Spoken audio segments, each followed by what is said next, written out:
enable live view in Google Maps. Here's how to do it.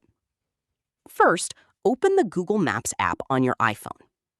Search for your destination, then tap Directions. Next, select the walking travel mode.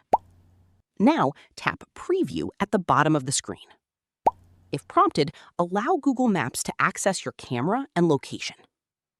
Point your iPhone's camera toward nearby buildings, street signs, or landmarks so Google Maps can determine your exact location.